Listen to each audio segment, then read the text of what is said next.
So there's our middle business finally done. And we really only have one more volume thing to do, which is the outer area here. Outer, unlike our other two, will have some simulated elements to it.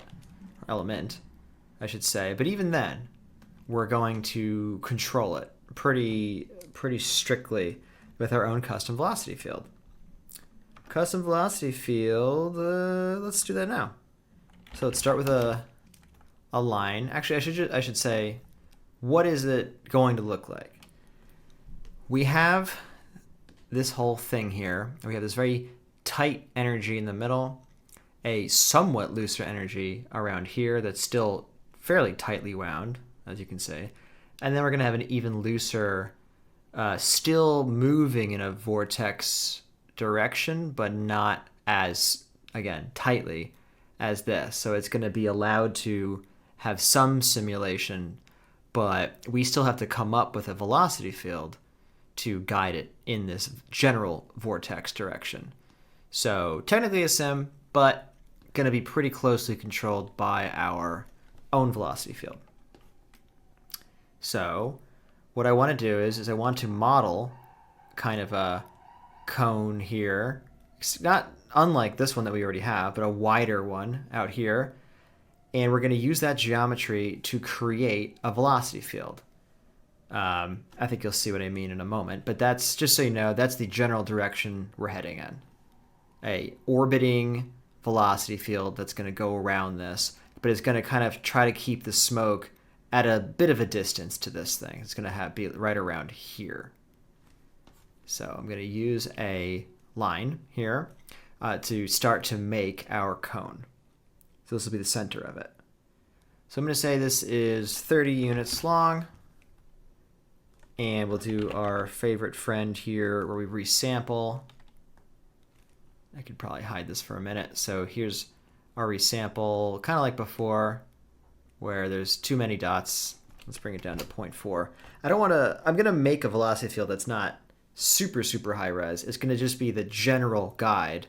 And then the simulation can be more high res with the like disturbs and things to add that final detail. But just so you know, we're going to make a fairly rough orbiting velocity field.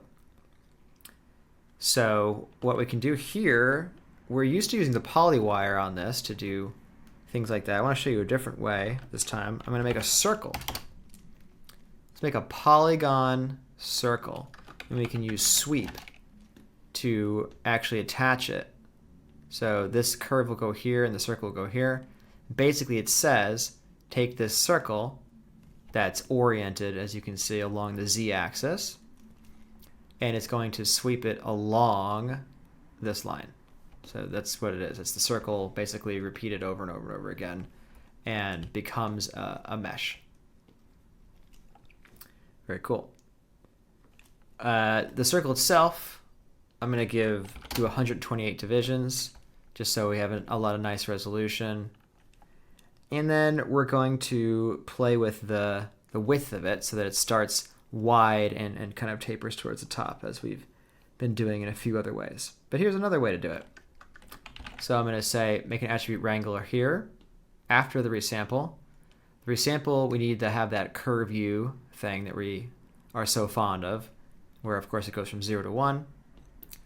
And similar to how we've done before, we're going to remap that. So we're going to use another ramp and say ramp width, there you go, based on curve U,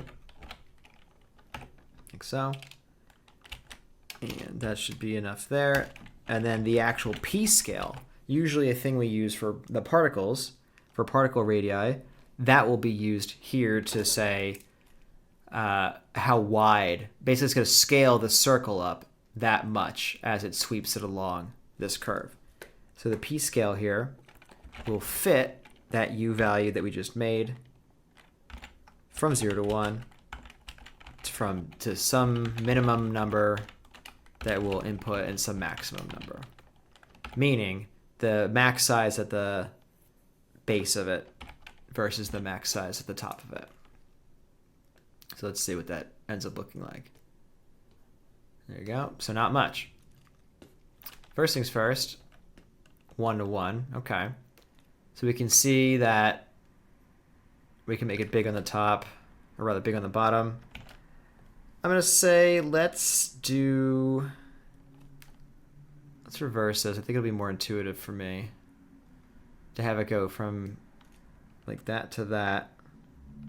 Let's do a minimum of 6, but have it be real big on the bottom like that.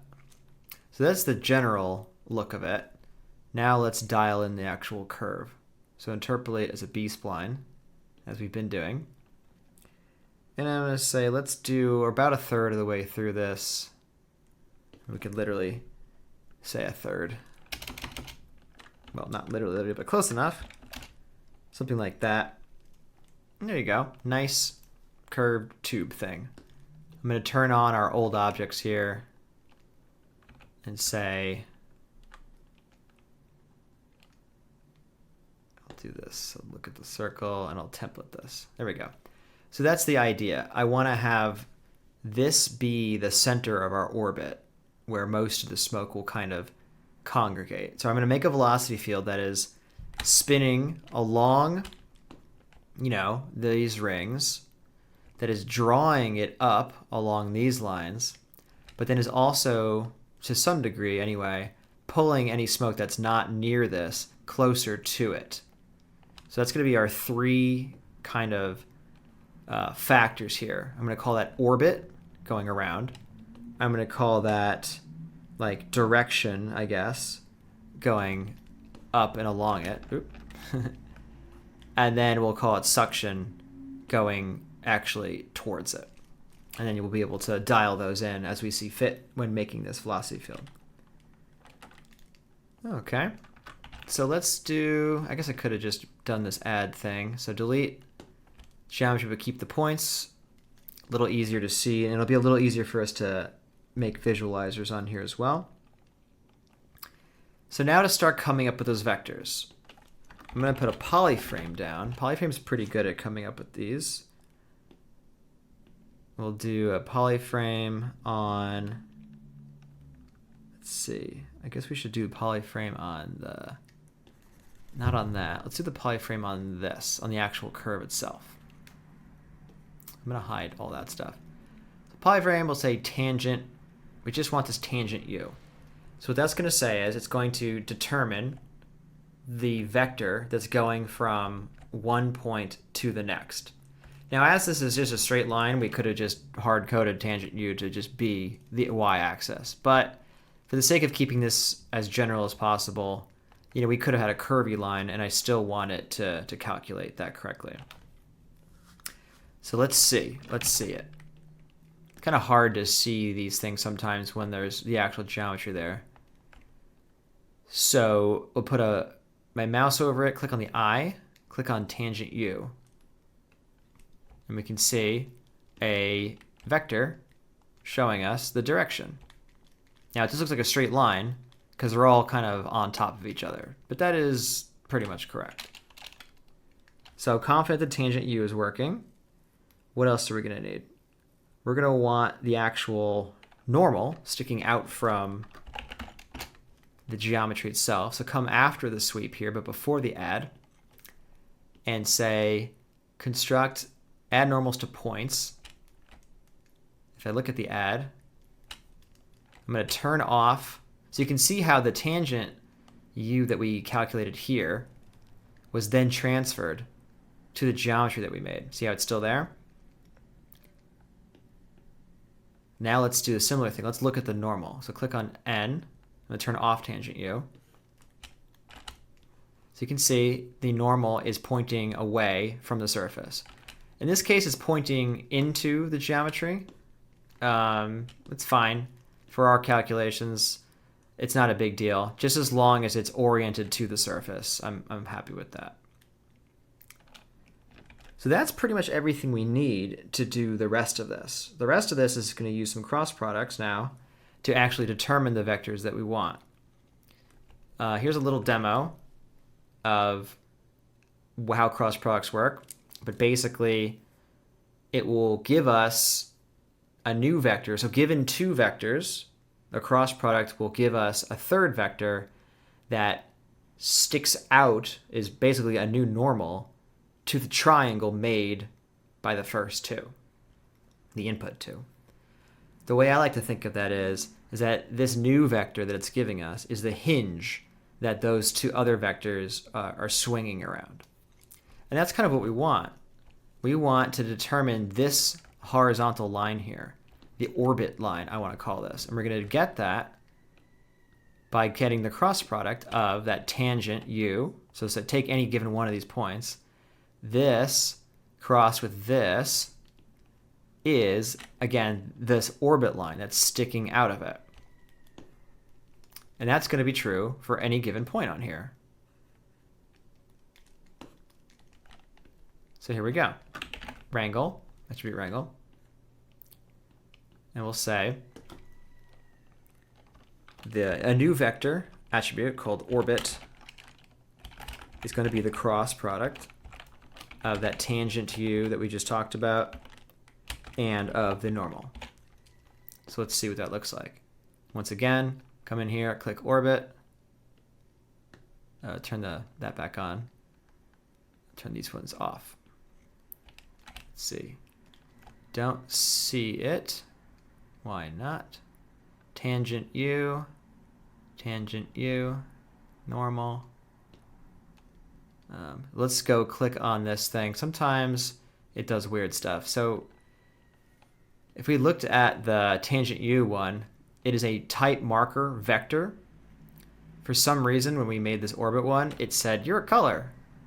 This is something that started happening in Houdini recently. I don't know why. It used to always make vectors be default to the vector style here. But anyway, so that's what we had to do.